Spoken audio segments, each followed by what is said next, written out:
चोटा बाजार येथील सार्वजनिक विद्यालयात भारतरत्न डॉक्टर बाबासाहेब आंबेडकर यांची 135वी जयंती उत्साहात साजरी करण्यात आली। मान्यवरांच्या उपस्थितीत अभिवादन करण्यात आले।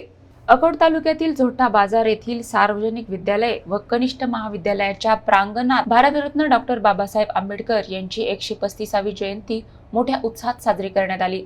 कार्यक्रमाची सुरुवात बाबासाहेबांच्या प्रतिमेच्या पूजनाने झाली। या प्रसंगी संस्थेचे संचालक तथा ज्येष्ठ शिक्षक माननीय मोहन पाटील बुंदे यांच्या हस्ते डॉक्टर बाबासाहेब आंबेडकर यांच्या प्रतिमेचे पूजन करून अभिवादन करण्यात आले। यावेळी प्राचार्य प्रवीण भाऊ साळकर यांच्यासह सर्व प्राध्यापक, शिक्षक, शिक्षिका, शिक्षकेतर कर्मचारी, विद्यार्थी व मान्यवर मोठ्या संख्येने उपस्थित होते। कार्यक्रमादरम्यान बाबासाहेबांच्या विचारावर प्रकाश टाकण्यात आला। त्यांच्या समता, शिक्षण आणि सामाजिक न्यायाच्या विचारांचे महत्त्व विद्यार्थ्यांना पटवून देण्यात आले। विद्यार्थ्यांनीही आपल्या भाषणातून आणि मनोगतातून बाबासाहेबांप्रती कृतज्ञता व्यक्त केली। या कार्यक्रमामुळे विद्यार्थ्यांमध्ये सामाजिक जाणीव निर्माण होऊन बाबासाहेबांचे विचार आचरणात आणण्याची प्रेरणा मिळाल्याचे मत उपस्थितांनी व्यक्त केले। बाबासाहेबांचे विचार आजही समाजासाठी दिशादर्शक ठरत असल्याचे यावेळी अधोरेखित करण्यात आले।